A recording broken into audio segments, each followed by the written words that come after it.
This is Nicole Weingart, student ID E3719268 for class Anesthesia and Surgery Assistants, class ID 1341. This is my final video. When admitting a patient for surgery, we will go talk to the owners, make sure they understand what they are bringing their pet in for, whether that's a dental cleaning or a spay.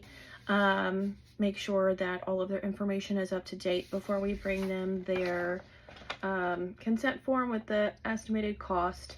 We'll break down each of these in their procedure, so like an IV catheter, fluids, the anesthesia gas, and the monitoring. This was for dental, so there's dental x-rays on here, and then the scaling and polishing. We'll also discuss like the basics, or the small end, or what we're actually doing, and then the large end of what could be done. After we discuss all of that, we will go to this part of the form, which states that the patient's health is our top priority. However, there are risks involved with anesthesia or anything to do with leaving your pet here. Our goal is to perform CPR if the patient is in need of that, but this is asking if they want us to perform CPR or if the dog is a DNR or cat. Below goes over the risks, pretty much stating like I am aware that I am bringing my pet in for some sort of procedure. I'm aware that the drugs that can be used can cause potentially harmful side effects. They are authorizing to leave the pet with us, and things of that nature. And then they sign the back. Should be a full form like together, but the way this is laid out, it's on the back. We also ask for a phone number so we can contact them throughout their procedure. Then we place all of that into the computer. Here are our cage cards. So we'd put the pet's name, breed, their gender or their sex, age, contact, phone number, then why they're here. So like surgery, or if they're here for hospitalization, whatever the case may be. Bambi. Like so. And then if they get moved, this moves with them. Here's a more detailed look at our surgery sheet. So we have our pre-anesthetic. We do ACE and atropine, and then carprofen for pain management if needed. We also have hydromorphone if needed as well. So we put the time that we had given that pre-medication, as well as how it's given, or the route. So we do ACE and atropine intramuscular as our pre-anesthetic, and then we use propofol as our induction. And then at the bottom we'll write how much was actually given in case the patient was at a plane that was sufficient for intubation and surgery. We also have our emergency drugs on here, as well as fluids. If needed, or when we have a patient like with a heart murmur or anything out of the normal realm, we'll write above what's going on or what the patient's diagnosis is. Especially for heart murmur patients, we don't want to have them fluid overloaded. So this is pretty much just a reminder to half their normal surgery fluids. So we started at 17 and then moved down to 9 after the first hour.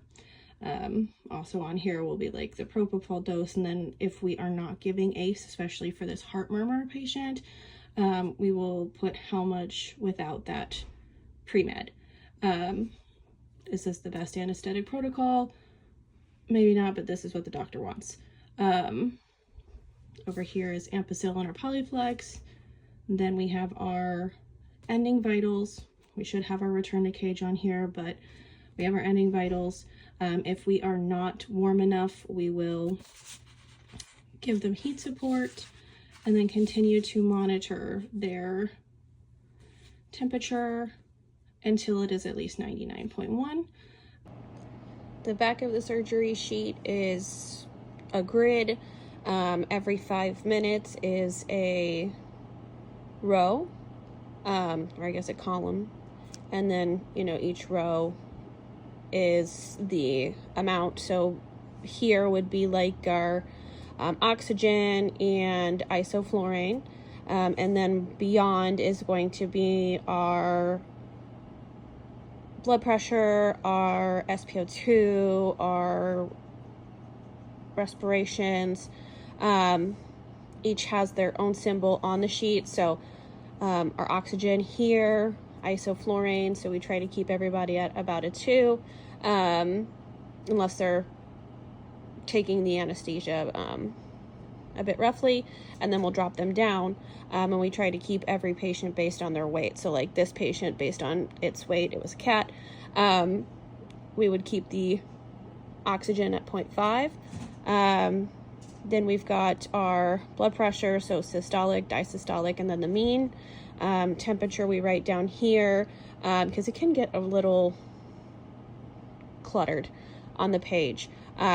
We do have the symbol, but with all of this, usually around 94, 95, that's the same that the heart rate could be. We have pulse, respiration, and then our SpO2. Okay, we're looking at heart and lungs.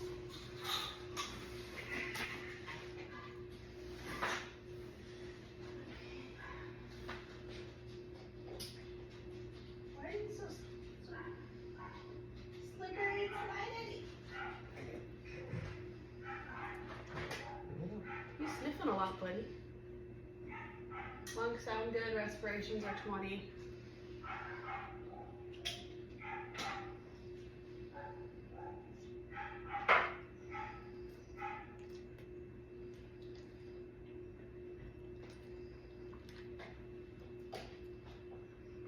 For heart rate.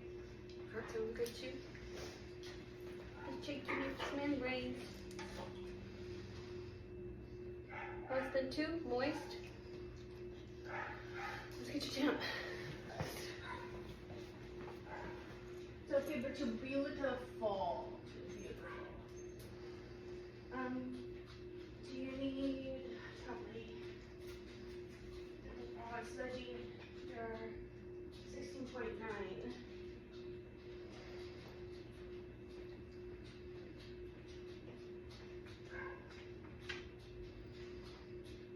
What is our respiration for? 20.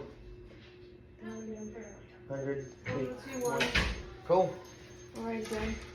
That was ridiculous. Okay. We Nope. have temp 1021, heart rate 100, respirations 20. We were moist, CRT less than 2. We're here for a routine dental, so ASA is 1. We are going to do a TPR on this kitty cat. We will listen to your heart and lungs.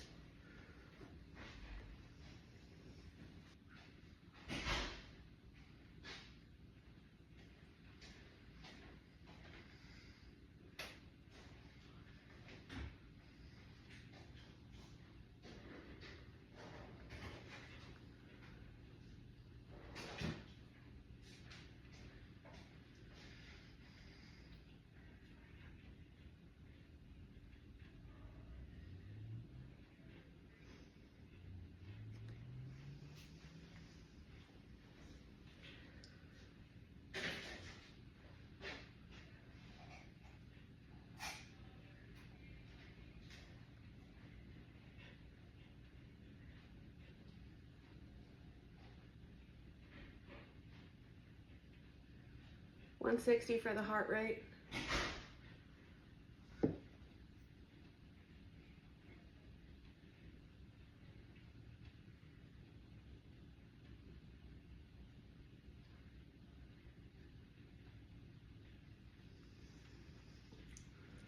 $20 for respirations. The heart and lungs sounded good. Let's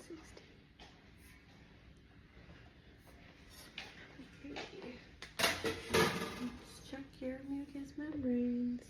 Hi. Oh, you got nice pink. Okay, less than 2. Moist.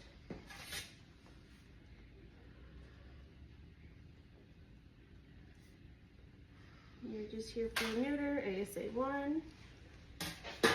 Where's that thermometer? Should be over there. Okay, so sorry, Poe.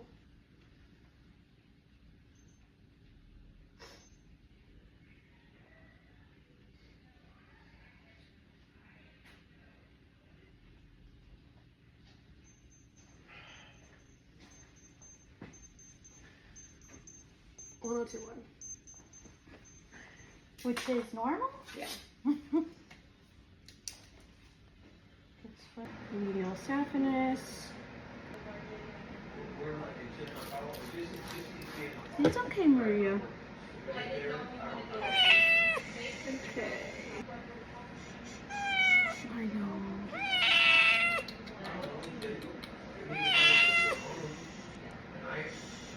Okay, all done. We'll do a cephalic.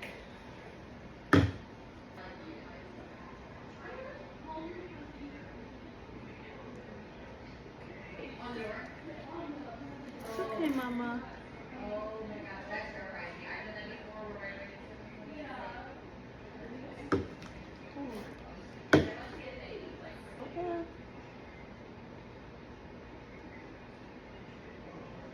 Come on, there's blood in the head.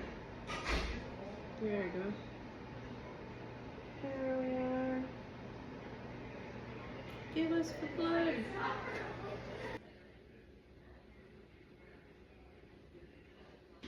Lower that just a bit. Mm-hmm.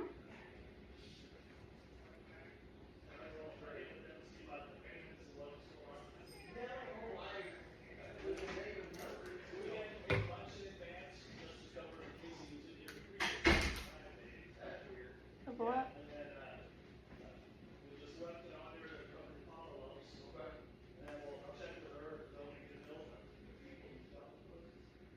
Okay, I'm done.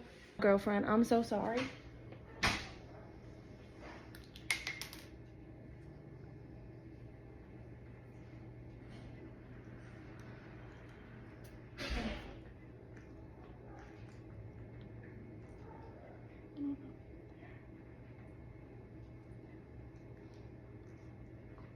Suck them out.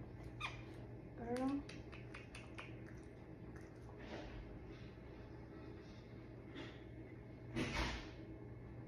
I'm gonna take what I got before it closes. Yep, you're good. See. You're okay, crazy girl. She asked her if you need new lumps. She said no. I guess it's old one. Put your elbow up.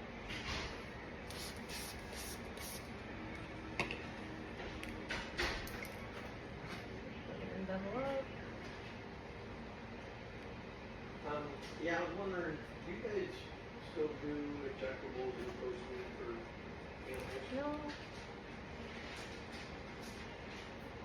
Okay, I'm out.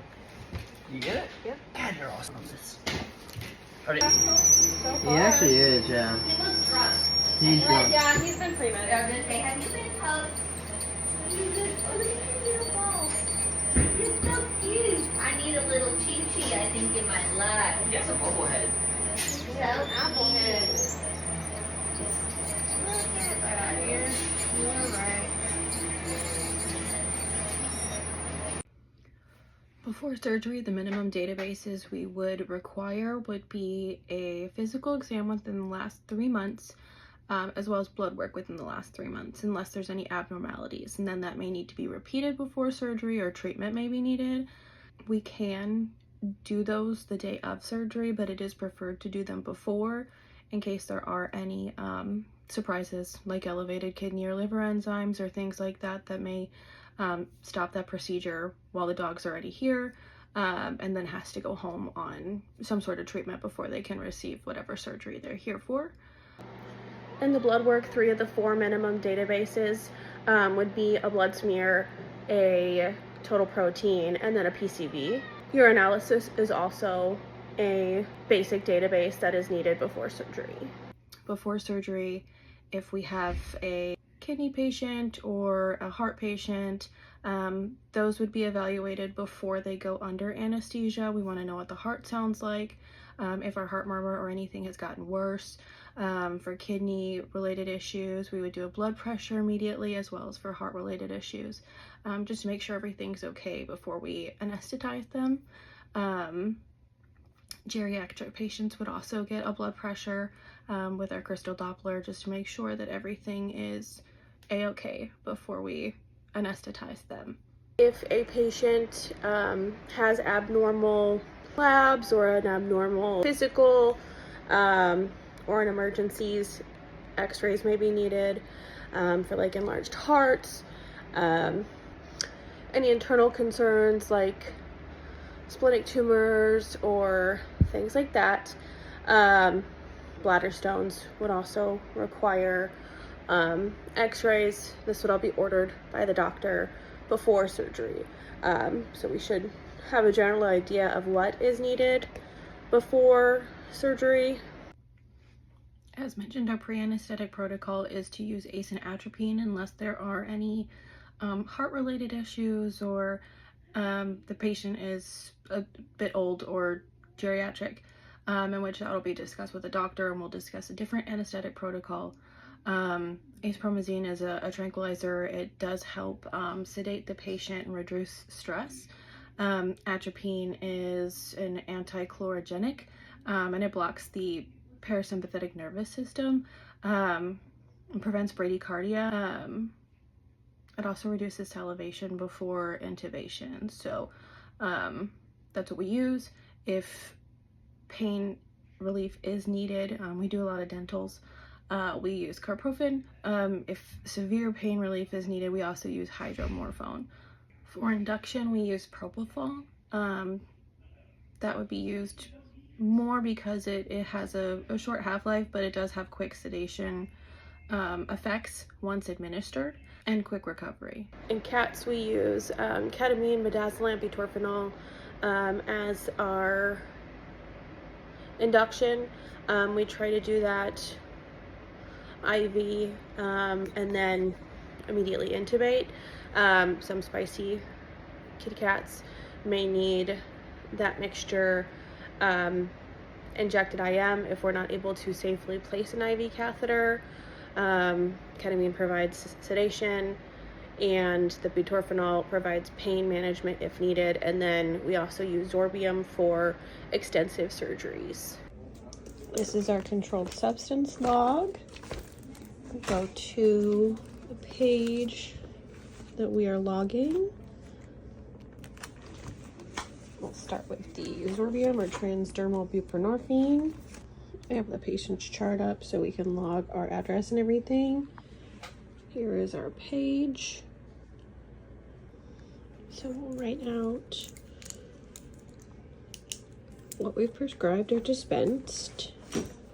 And that came from number 12 for today.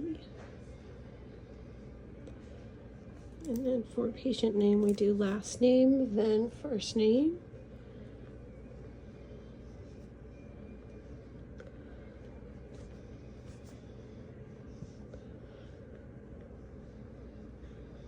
Their address. How much we dispensed, which was 1 tube. How much is left. We log our initials and then the physician's initials. Right there. So here's our log. And on these logs, we are to only use black or blue ink. If a mistake is made, you would put a line through it and then initial it and start on the next page. We will discuss our anesthesia machines and the parts and our scavenging system. We'll use this one here. Okay, this one here does have our monitor attached. We have our vaporizer here that contains the isoflurane, and that is what pumps the isoflurane into the animal. It vaporizes the liquid into gas. We have the oxygen flow meter, the valve that will set our oxygen. We also have the quick release button, or the button that sends fresh oxygen into our patient or into our bag. right here. Then we have our pressure gauge. So when we're giving a patient a breath, we press the pop-off valve, which is right here, and then we squeeze the bag. We want to make sure that does not get past 20. We have our inhalation and then our exhalation. Those will attach to our tubes that will attach to our patient's ET tube or our trach tube. And then this connects to our scavenging system, which is right here, so that when our patient exhales, it's taking the wasted gas up to the ceiling and then outside. This is an active scavenging system. We also have our oxygen here, which also gets attached to the ceiling there. And then everything gets taken outside, which is where our oxygen and nitrogen tanks are as well.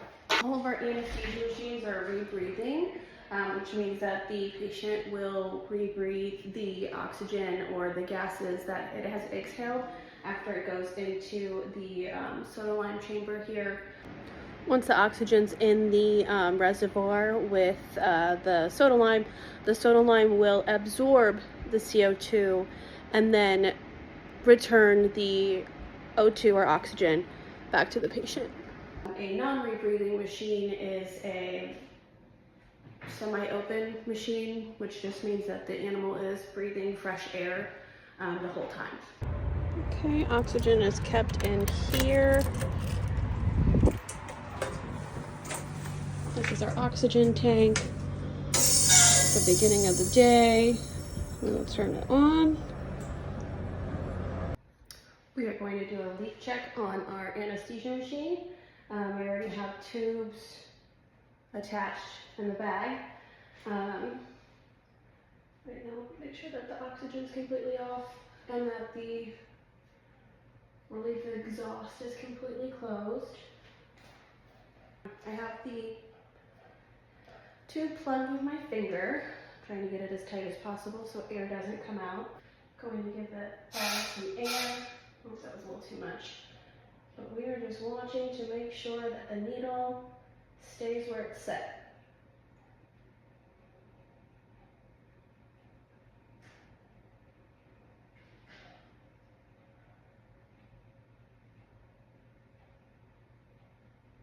It looks like it is pretty much maintaining.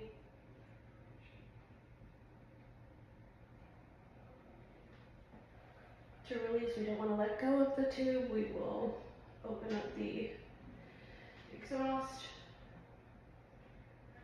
and let that go back to 0 before we remove. Okay, we're going to place our temperature probe. Since we are intubated in our trachea, we just go along the trach tube, which should be in the esophagus. The temperature probe can also be entered rectally. Here I am setting up to put the esophageal stethoscope in my patient. I lubricated it, and then just as I did with the temperature probe, I am setting that alongside the ET tube in the esophagus, and then I will listen to the heart and the lungs through the stethoscope.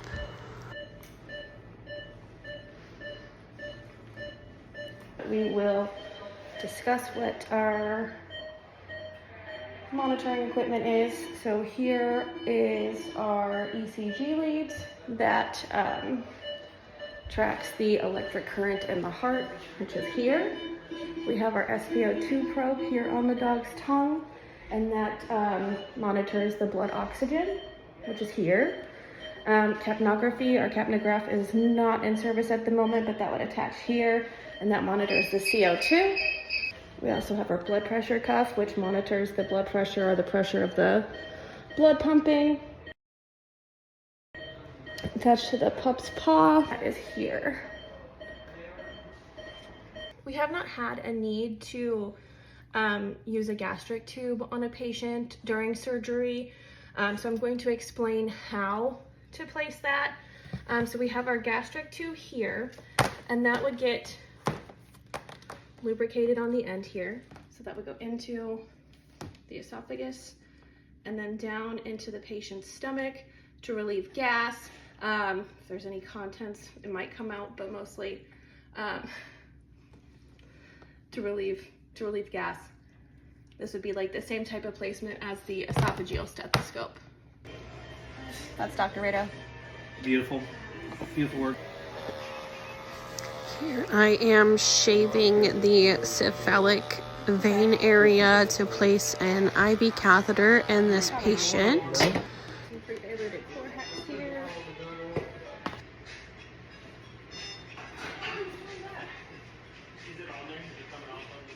Now I am cleaning the area with that diluted chlorhex so that we are as sterile as we can be when placing the catheter.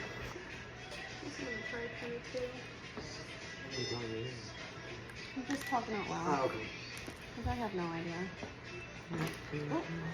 I guesstimated that a 22 would probably be the best fit for this patient. I then use my thumb to stabilize her vein so I can place the catheter. Once I have good blood flow, I will push the catheter through and remove the stylet.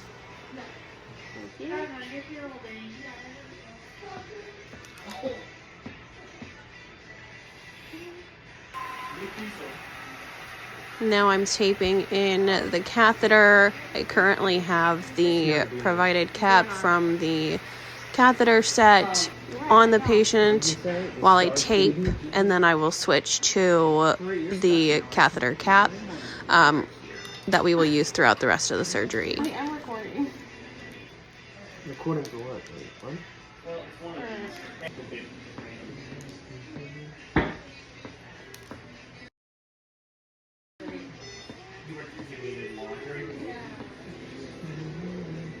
Now I'm going to add vet wrap to the catheter for extra security. Keeps it a little bit more stable than just the tape. Now I have your piercing. Flush. Now we're flushing to make sure that the catheter is patent and in the vein. Here we are shaving for a saphenous catheter. Some diluted chlorhex. Now we are scrubbing the area.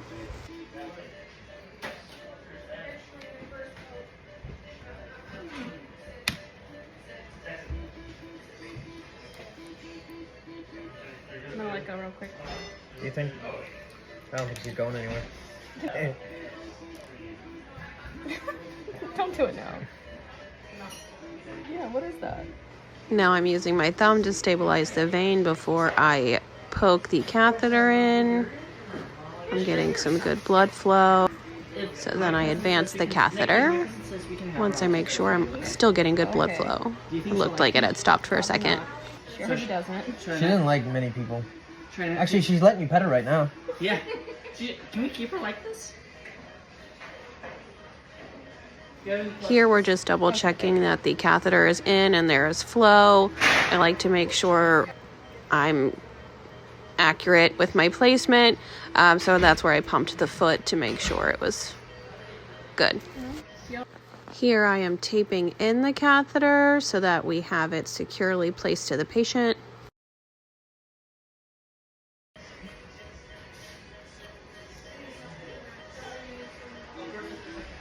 Let him go. Oh no. Probably around here somewhere.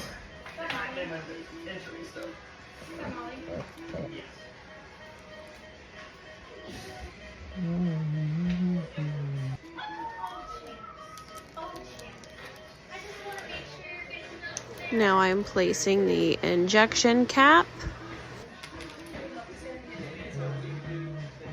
Thank you. Now we're placing vet wrap for extra security.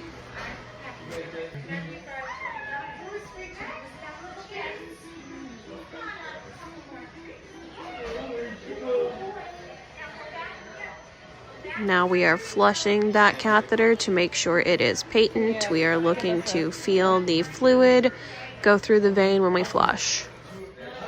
Yeah. Yeah? Yeah. Good. Cool. I have the catheter and anchor. Can we induce? Yes, please. Perfect. So to measure, we will take the ET tube, and it should match the width of the nose. And then we will measure to the thoracic inlet. So about, here, I've got it. About there. Alrighty. Stick with the 4. And we will induce. We're using propofol. We have 2 mils pulled up. We will give half and evaluate our patient's status.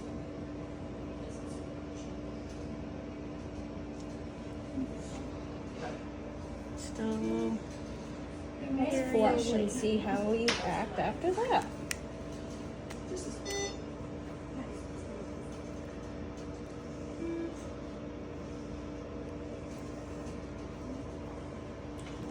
We're still not where we need to be. I'm gonna give the rest.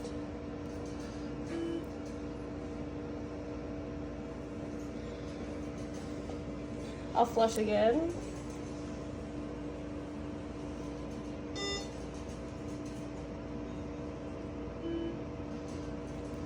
Ready? And we will hold the patient's mouth open. Oh, good job. So I'm gonna push down here on the glottis, and I can see right there is where I'm aiming for, between the vocal cords, so we can get into the trachea. Okay. And we are in there. Push it down. Pull it out just a little bit. Okay. Now we will tie it in. Double check. Can you give them a little tap? Yeah, we feel it here. Is it fogging? Yes. Yeah, and we're fogging, so we know we're in. All right, go ahead and lift the head just a bit more. All right. You know how to fix that? You put the middle on first. Don't try to take it off. It'll mess it up. I can't fix it. Put it on, and then our ISO.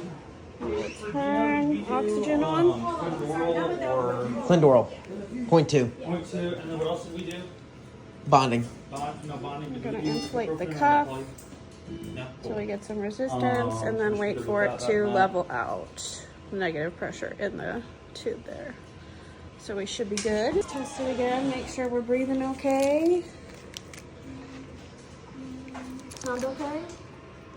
Yeah, no leaks. Perfect. No smell. We're gonna lubricate his eyes. We use mineral oil. Give it a drop. Drop there. Oh my god.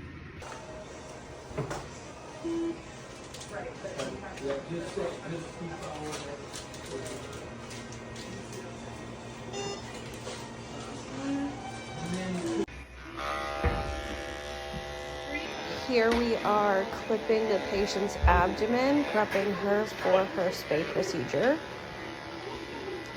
For abdomen prep, you want to shave from the sternum to the base of the pubis.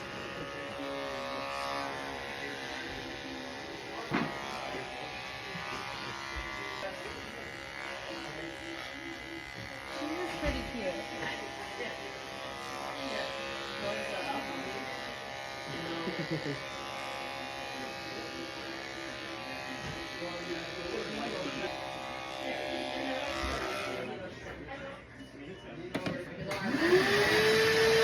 Now we're cleaning off the bits of hair that may have fallen from our shaving.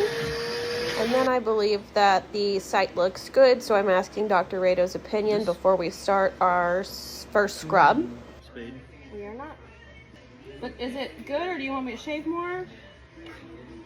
I've tried to get as close as I can.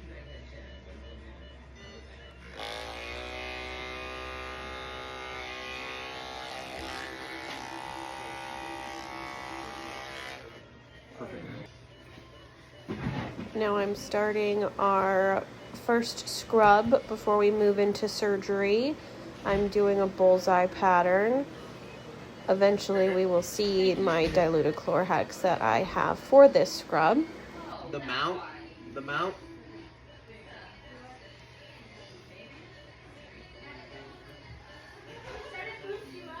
Sorry.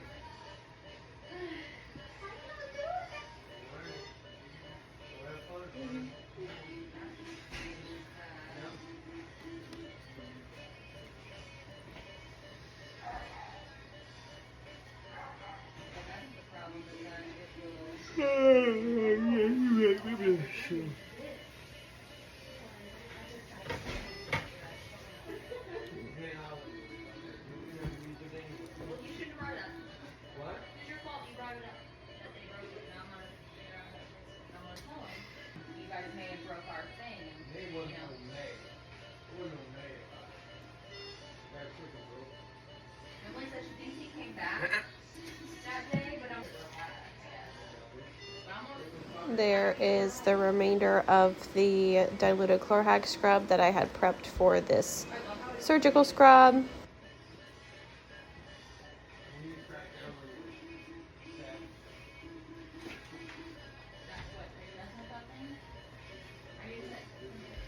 Okay. Can you just help me move her? Now that we are done scrubbing, we're going to move the patient into surgery. I'm asking for help to carry this patient because I don't want to interrupt the surgical field. We carry her in.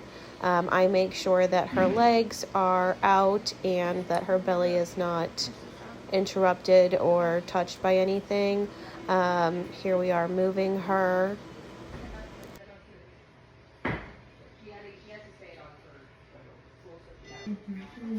Now she's in the surgery suite and we're getting her attached to the table.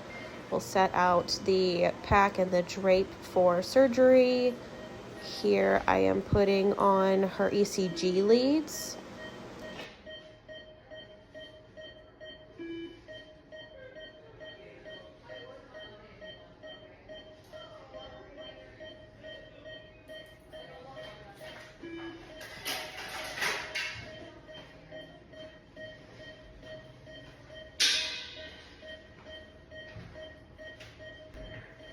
Then I realized before we moved her, I had not sprayed her abdomen with alcohol. So before the second scrub, I sprayed her with alcohol, and then I sprayed her again after I was done with that second scrub.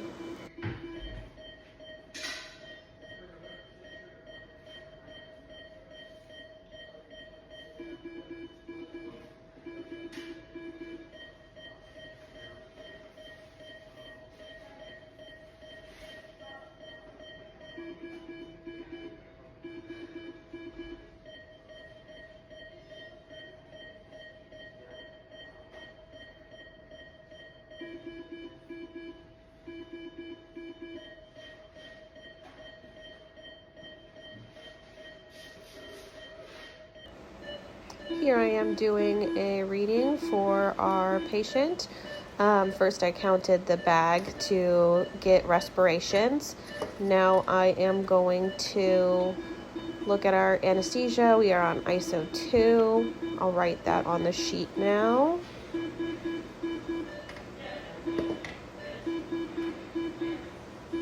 Then we're going to check oxygen. We are at 0.5. Then we'll check our heart rate. That's 103. SpO2 is 94. Then we're going to check our blood pressure. Blood pressure was 89/41. Mean being 62. Was a tad bit low. Fluids were upped after this reading was taken.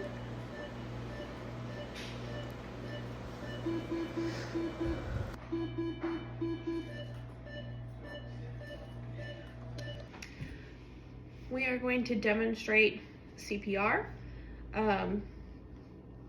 This dummy will be our patient. First, we will get our patient into lateral recumbency, preferably right lateral so the left is exposed. We'll check the mouth to make sure that there aren't any obstructions before starting chest compressions. To do chest compressions, we'll take the heel of our palm here and place that right behind the elbow. So right about here. Here, that should be where the heart is. Take the heel, press down, put the other hand on top, and then we'll start compressions. We want to do about 1/3 to 1/2 of the way down of the chest. And we're doing about 1 to 120 pumps a minute.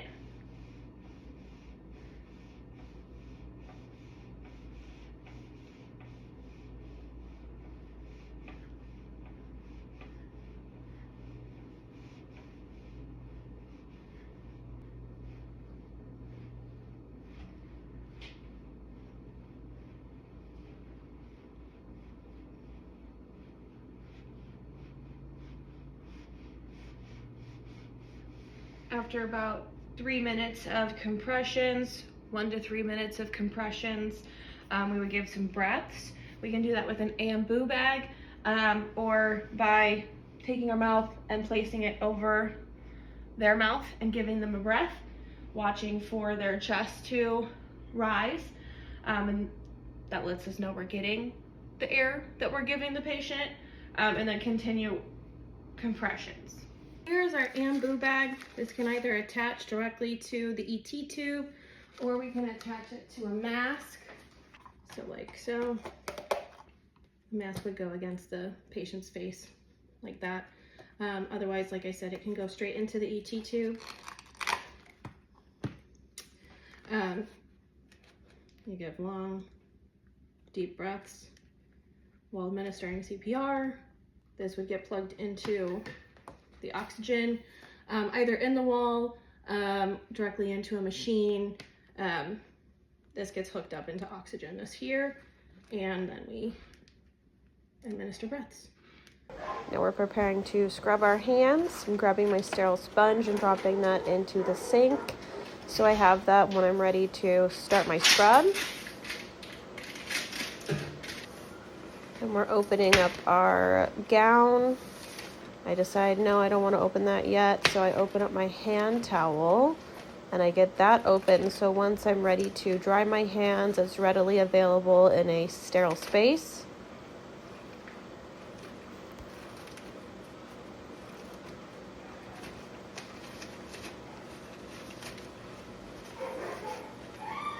Now I move on to the gown. Daisy.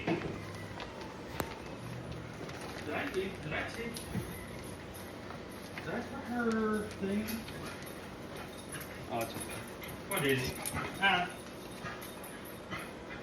Have a good weekend. You too. Gown kind of popped out on me, so I'm making sure I don't touch it.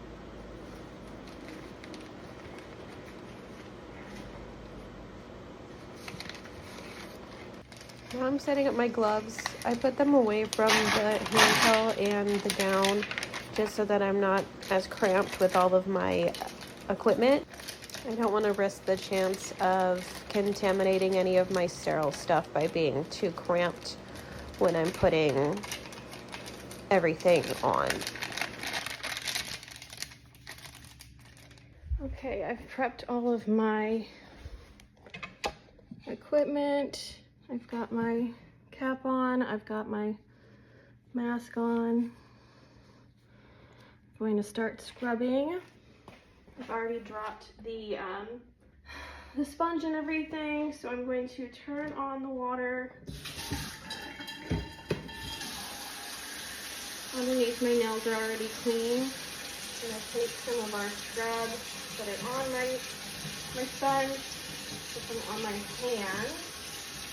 Then I'm going to pick up the sponge and I'm going to start my scrub.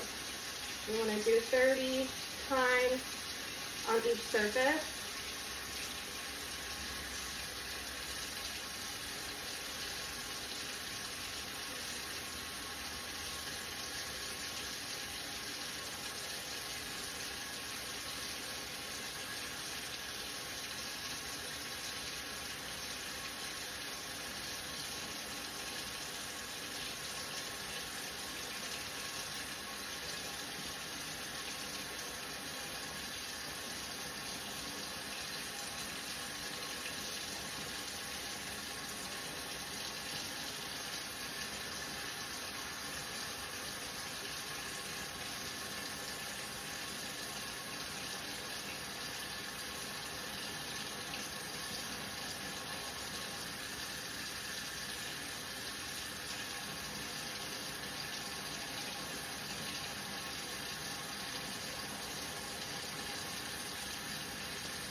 We've already done the front of our hand, so we're going to do the back.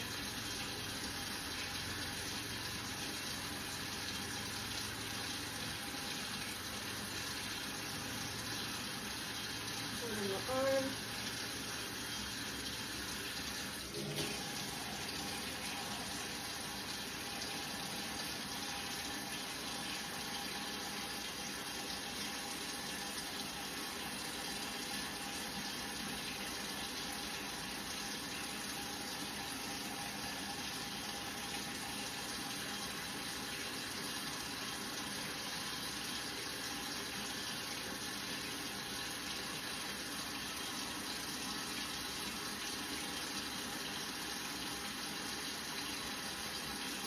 And on to the other hand. Making sure not to bend my elbow.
Okay, drop that, and then we're going to rinse our hands and go from the fingers up.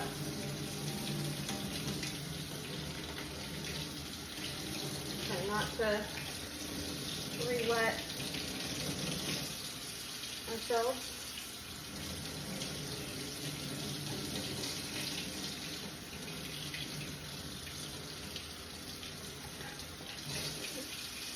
Let's turn that off here. Dry our hands. Pick up our towel.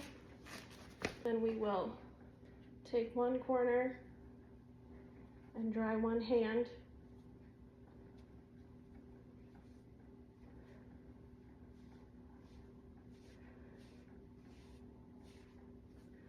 Pick up the other corner, dry the other hand.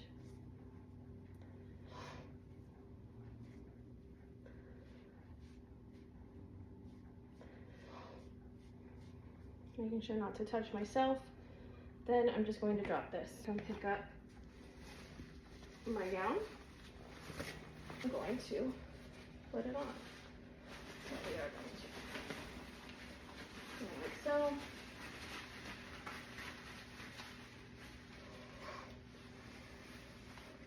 And then we'd have someone tie both. So I'm gonna have somebody do that real quick. Okay, we are tied. Our gloves are right here. So we are going to pick up our right glove where it's folded under Then we're going to place that like so. Hand, which is still in the gown, is going to hold on to the inside of this glove, flip it over, and leave it like this for now. But I'm going to use this hand and just flip it like so.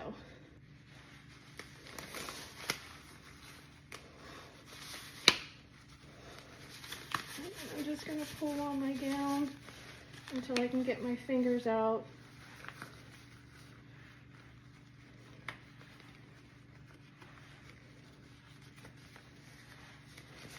And just keep pulling. Same here.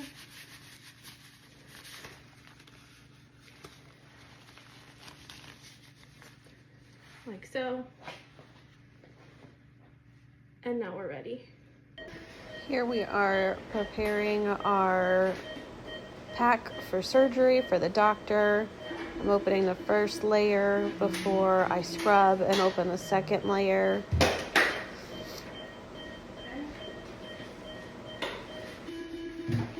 That is the drape that I'm opening there.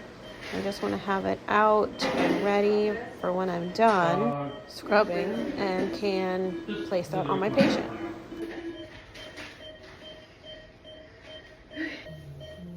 I have scrubbed. Now I am opening the second layer of the pack so that we have our tools ready.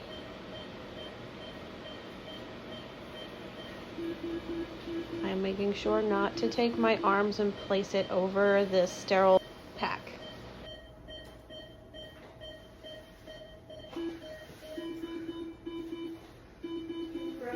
We are opening the drape and getting ready to drape the patient.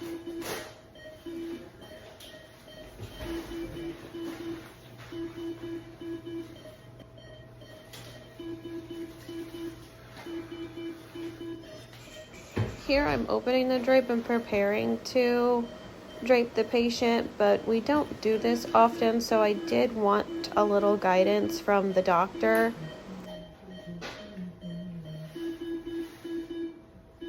This is awfully large, and I would like some direction before I mess it up. Well, alright, so we're going to make sure that the opening is around here. Okay. So basically you're going to lift it up and over. So kind of open it up. Like so, all the way? Yes. Okay. Mm-hmm. And then Yep. this is an awfully large hole. Like that. Let's move it a little bit, no worries. It's not the end of the world.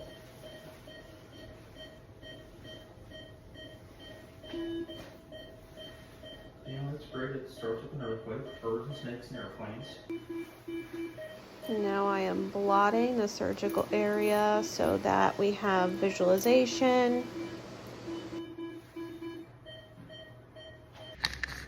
To moisten tissue during surgery, we can take a bowl of lap pads and add sterile fluids, so LRS, and then place those in the body cavity to let the body absorb that.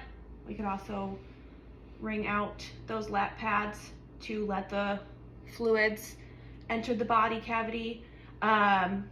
Something else that can be done is to completely flush out the body cavity by taking the fluids from a sterile syringe and adding a sterile needle onto that and then squirting it into the patient. That'll get out any debris while also moistening the tissue. Load this alpha blade onto the blade holder. I have that here. Pick it up away from the sharp edge. I'm gonna slide it in like so. There it is. And then to hand this to the doctor, you go like this. We don't usually do this in surgery. The doctor usually loads it, so here we are. Once again,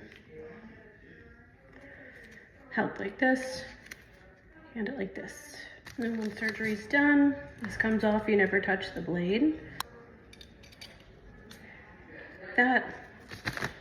And then we have a sharps container for all of our sharps designated in surgery, so that will go in the sharps container, as well as all of our other biohazardous material. Okay, we have some thumb forceps here.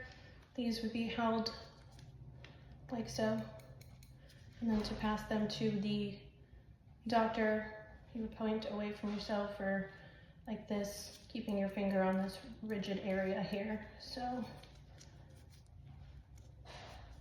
held like this, and then passed like this. A sterile technician's job is to maintain sterility of the procedure, assist the doctor in what's needed during the surgery.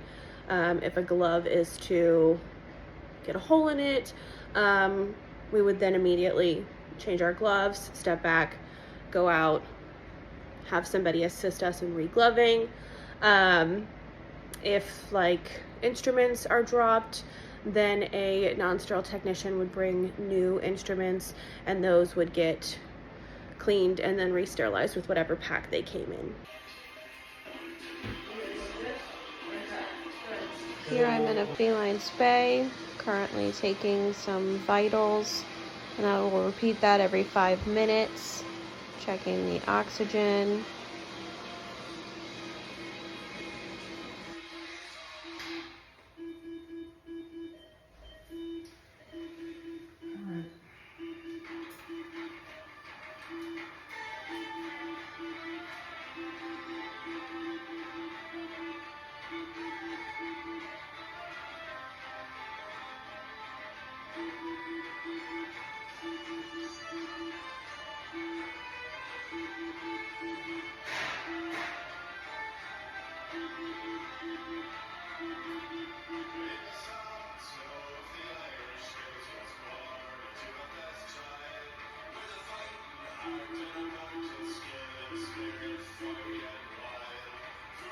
Setting.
Now I'm monitoring in a feline neuter.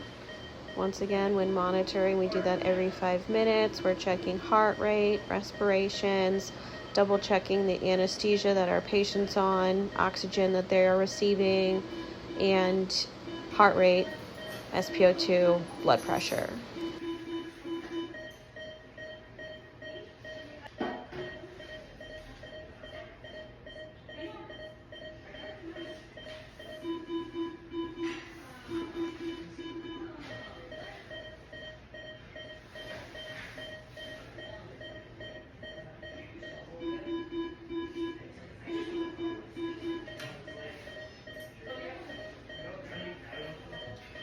There we go.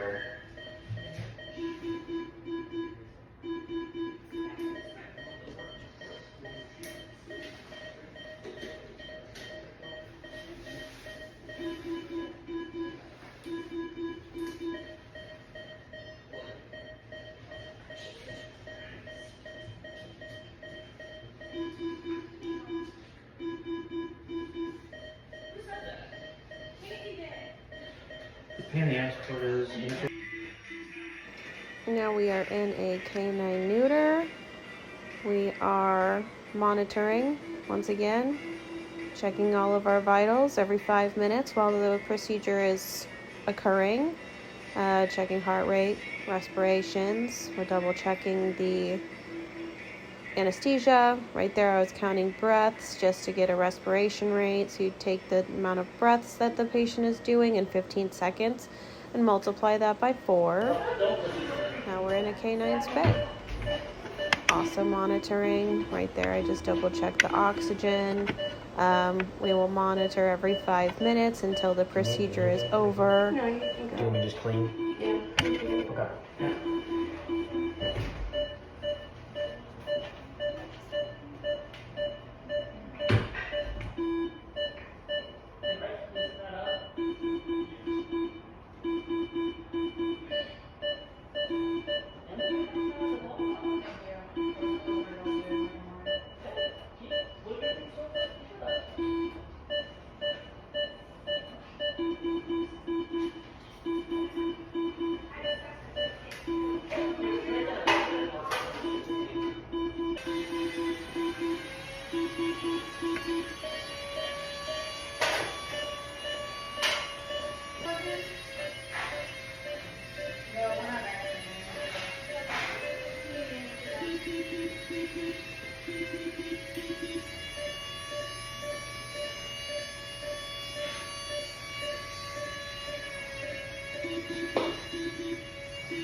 Surgery is done, so we're going to clean in the surgery room.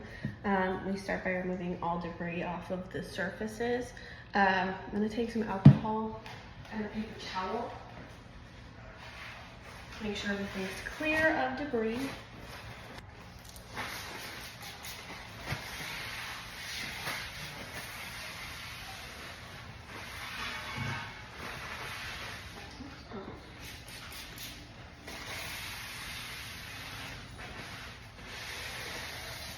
We will use Kemisol, that's what we use to disinfect. We pre-dilute this in 1:10 ratio. We will spray that on the surface and let that sit for 10 minutes. And we'll do the same over here.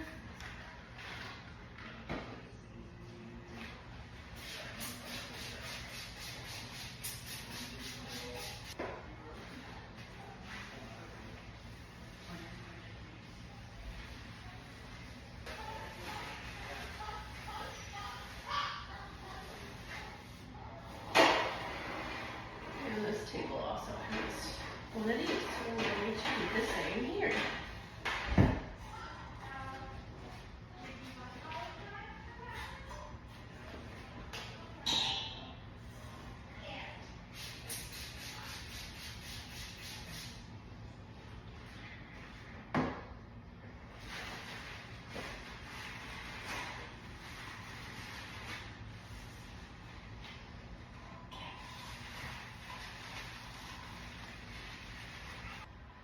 Spray this and set it on the floor.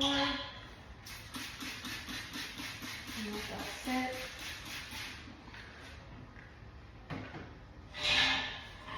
Okay, once we've cleaned the debris, I'm going to spray. Let that sit for 10 minutes.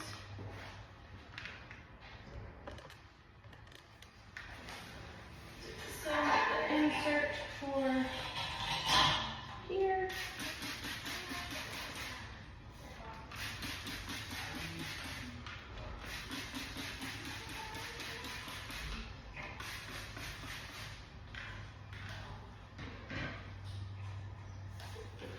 Spray the table.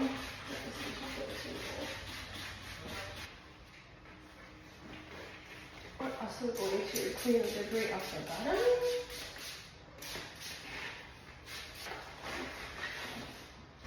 And the top will go down.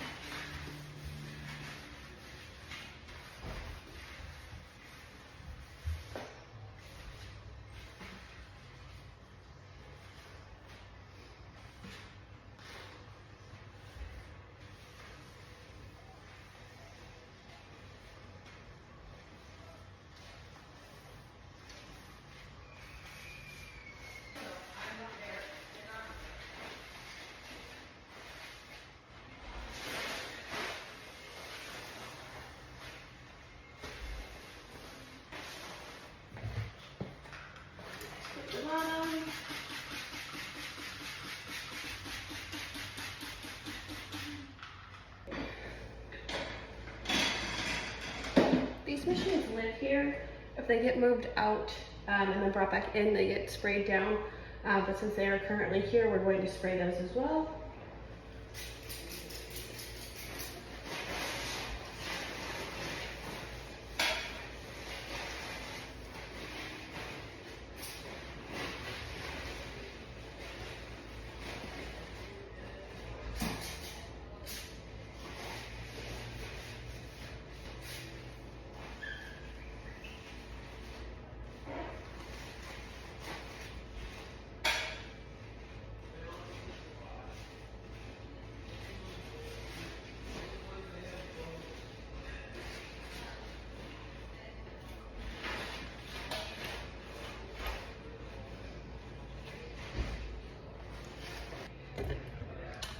And we're making sure to get down here as well.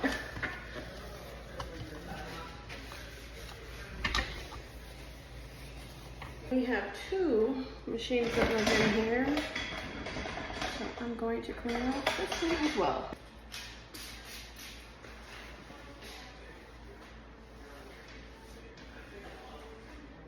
At the bottom.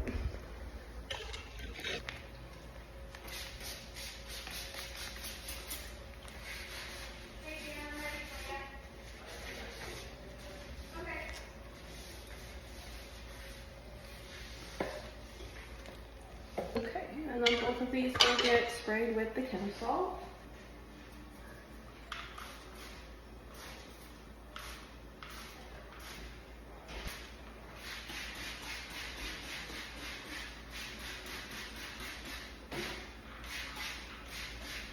Okay, that will sit for 10 minutes. Okay, it's been 10 minutes. We're gonna go ahead and wipe off our counter so we can put our counter stuff back on there, and then we can clean our surgical trays.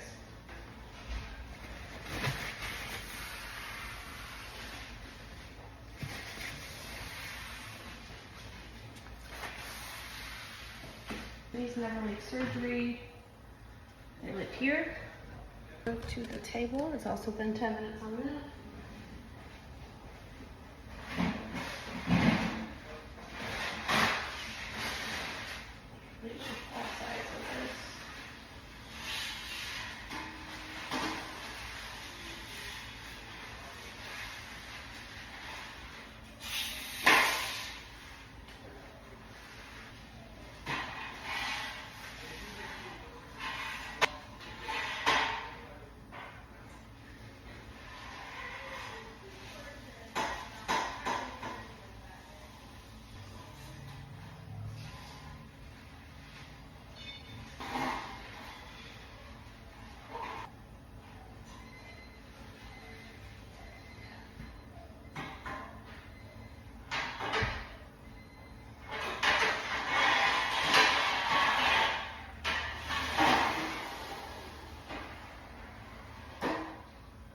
Since I went ahead and already put that in here, when I wipe, I'm going to wipe away from the opening. We've got the sides.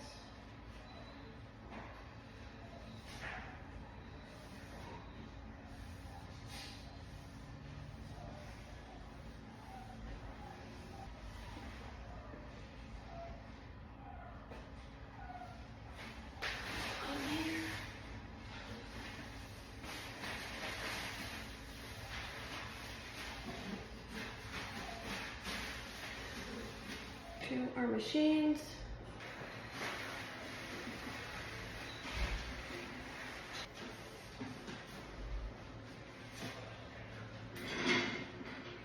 Clean both of these individually.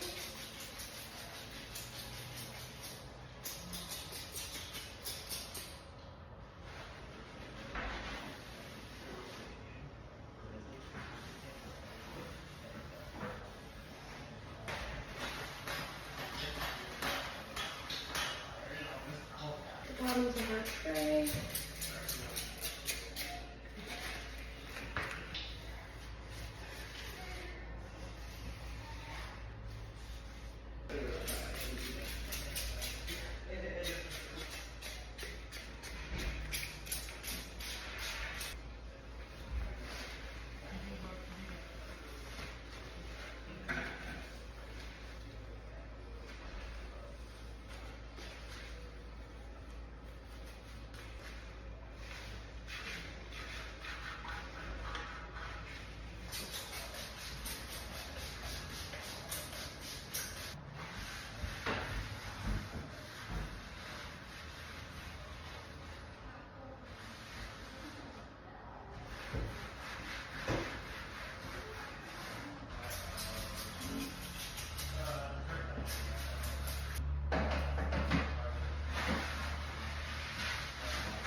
That just sit too.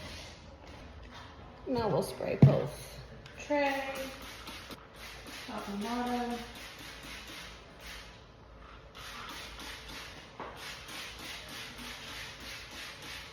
Okay, that'll sit for 10 minutes. We'll do the same with the kick bucket too. It's been emptied.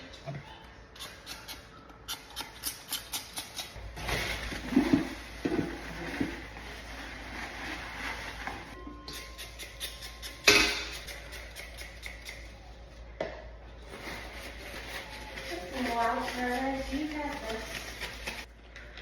Spray this.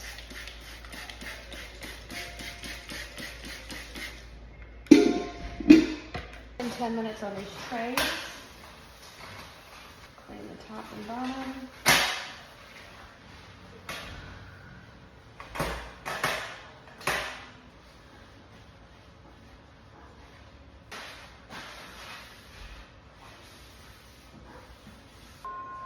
And spend 10 minutes on the bucket.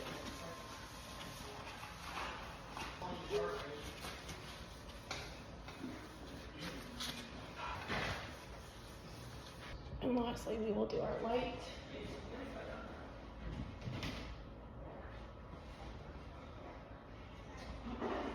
Since the table's clean, I don't want to clean up any debris onto my table.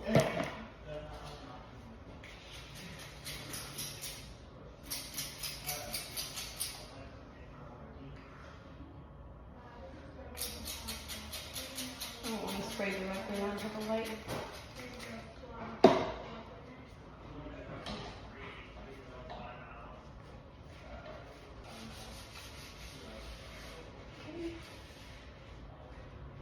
Here too.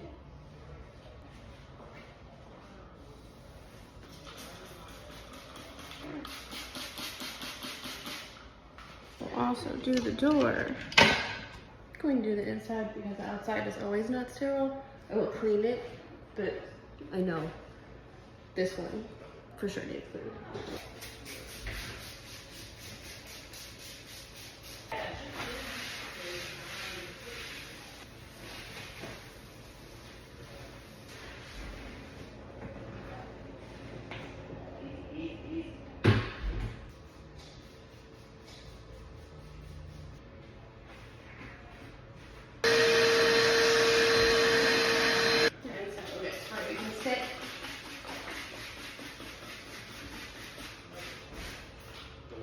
It's been 10 minutes on our hutch.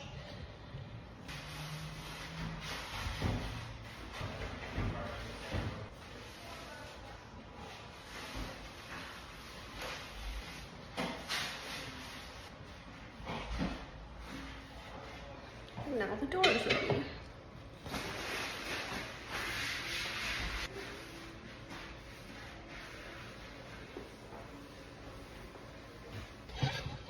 It's been 10 minutes on our light. Trying to be mindful and not touch much of anything. I'm just gonna spray on the paper towel.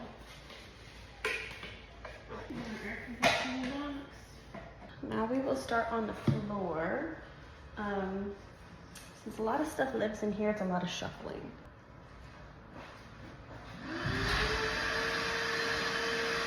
We have our surgery Swiffer. Doesn't leave surgery. Start by sweeping before I get the wet mop part out. Shuffle this to the side. I'm just gonna pick up any debris.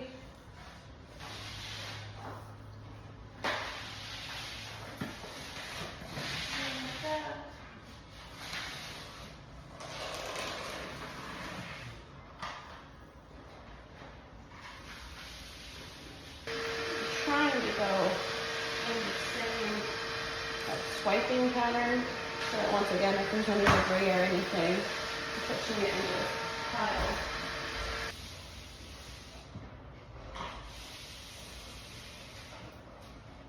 These are getting in. So I'm gonna hide it under them.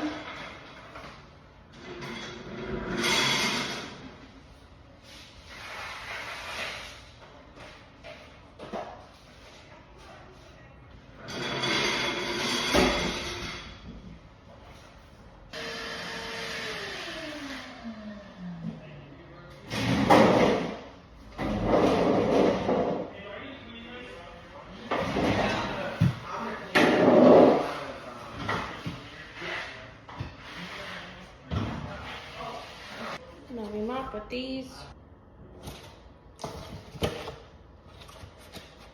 Put that on the sofa as well. We'll do the same thing. We'll shuffle around and clean the floor. I try to start from the back to the front so I'm not stepping on anything.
Okay, we're gonna clean our instruments. We clean with diluted chlorhexidine. This is designated for surgery cleaning. We are going to clean off all of the debris off of our instruments. Then we're going to put that into our ultrasonic cleaner and keep going until our cleaner is full or we are done. We don't want any blood or debris on our tools, our instruments. Cannot sanitize blood, cannot sanitize tissue.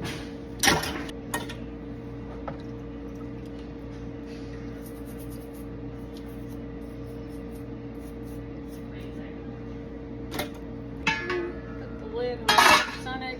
Turn on the ultrasonic to 10 minutes, and we'll be back. Once the ultrasonic's done, we'll dry them. Oh, okay. I thought you meant you wanted to dip. Once they're dry, we'll lubricate them.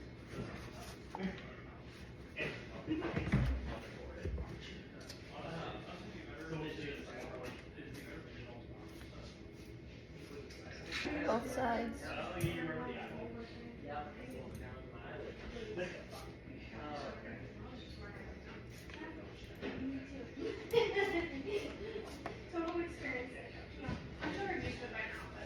We will let that dry.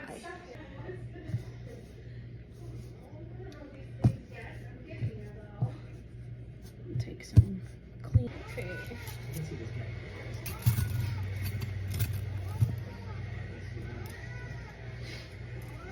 We have some vaccine records to Sorry? vaccine records to both brains. Can we? Yeah. Yeah. Not like a knockdown cake.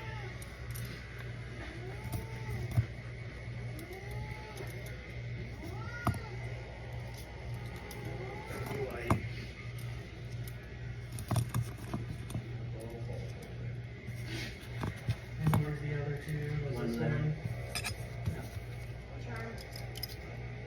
He might bite. I'm worried about you and you biting me here. Are you allergic to these things? Yeah, sometimes. Sometimes. You like it. Sometimes. So needle in there. Noses. You Noses. switch? Nope. Correct. Usually, he's only allergic when he's around you. Is it? 20 sheets of gauze. Indicator strip. Yep, feel it. Oh my god. Oh. Hey, Dr. Rado.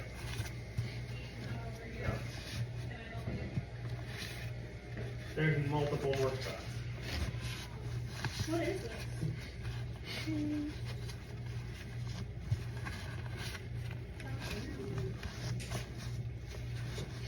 Here, over here.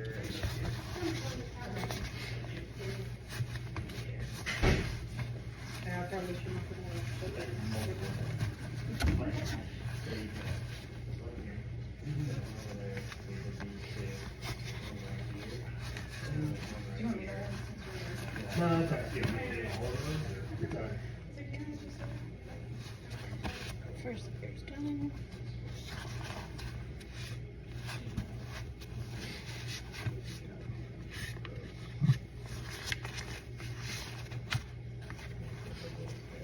Yeah, but I'm not.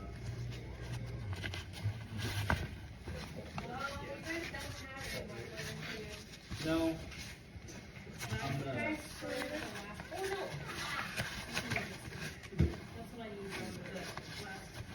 Are we sharing?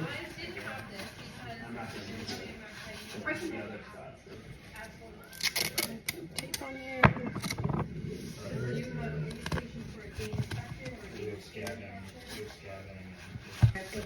Gonna add the name of the pack, my initials, today's date. How do you explain that to people later when you have that scar? Oh yeah, what happened? I fell on it. Yeah,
Hi, go Nikki.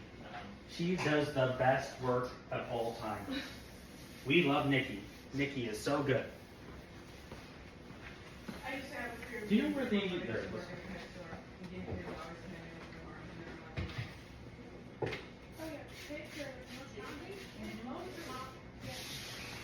Man, I hate.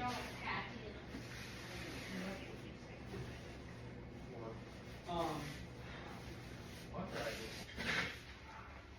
Not usually too worried about that. This looks terrible. It's not too close.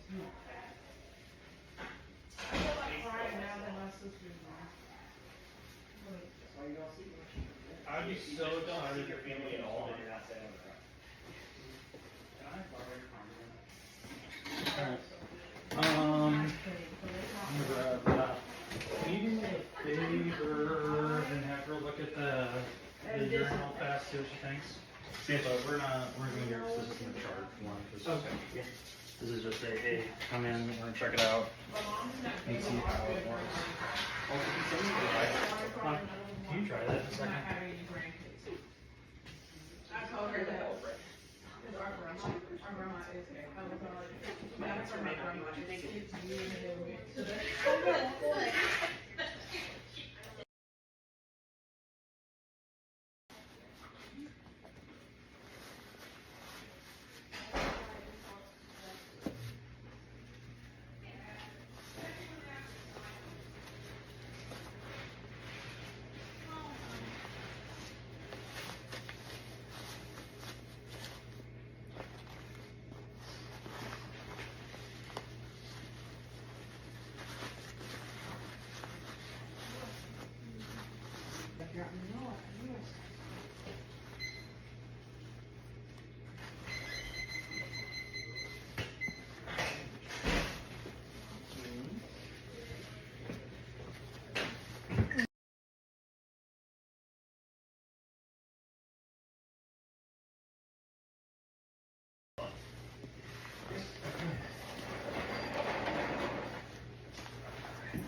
actually, I'll be on your side.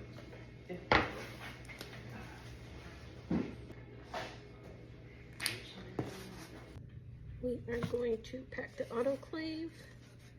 They should stand up like this, but I don't have a tray, nor do they stand. So I will lay them flat, making sure nothing overlaps. Put that in the autoclave. The second one prepared as well.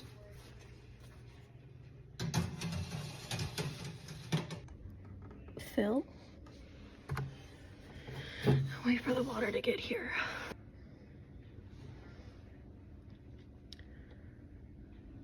Once it's reached there, set it to steam. Close the door, tighten it.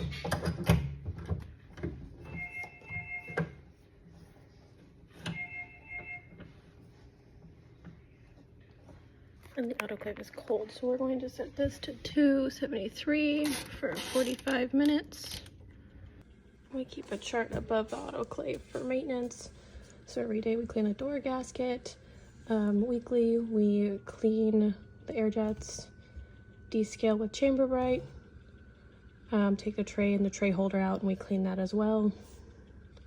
And then oil the pins. Monthly we'll check the safety valve and then we replace the door gasket every 12 months as needed, as well as a yearly inspection. The autoclave doesn't have like a set pressure gauge, but as the heat rises, the pressure rises until it reaches the designated temperature. Then it will also get the designated heat. The autoclave works by combining steam pressure and heat to kill microorganisms by denaturing their proteins. The autoclave will take the air out of the chamber, replace that with steam. The pressure of the autoclave will then raise along with the heat to provide adequate heat and pressure to your equipment for the set amount of time it takes to sterilize that equipment. To know if your pack has been efficiently sterilized, our indicator tape turns black, but we can also open the pack. This is not something we would do to confirm normally, but we should have an indicator strip in our pack here.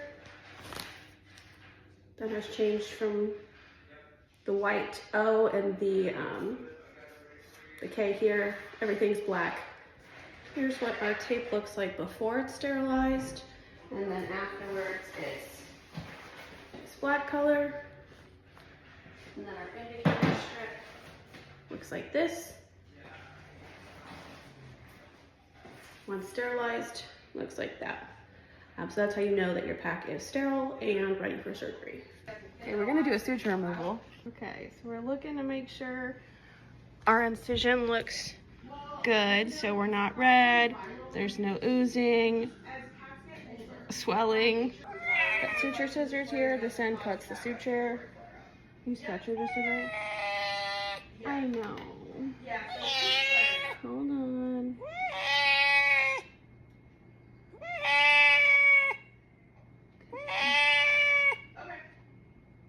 That's loose. I know.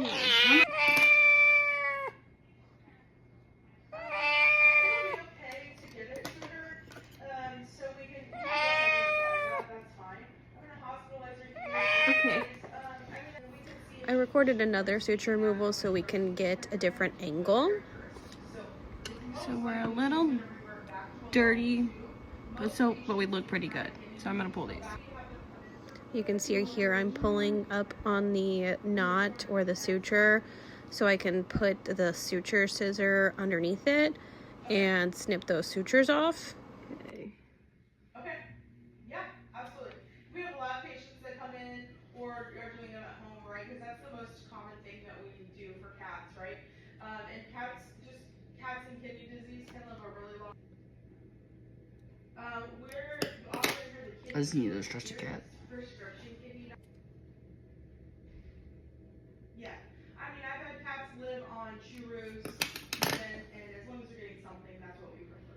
Let me clean it. Alright. Yeah, so we'll give you an update this afternoon, and then it's kind of a pick her back up, and then bring her back in the morning. We are going to put an e-collar on a dog. We're going to measure them to see which one's the best fit. We just don't want her nose to poke out of it. This one's already made. This one is not. So we're just measuring the distance from her neck. And I think that the 20 might be a little small. 20 that hasn't been made. So I'm going to use the 25. We don't want that to cover her nose, or we don't want her nose to poke out, because then she may reach her incision area, lick, chew, things like that. I'm taking some stretch gauze and I am putting it through the loops of the comb.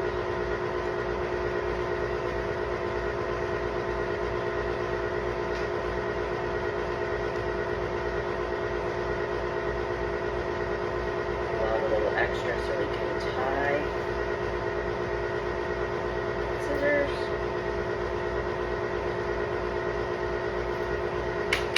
We are going to place that over her head, like so.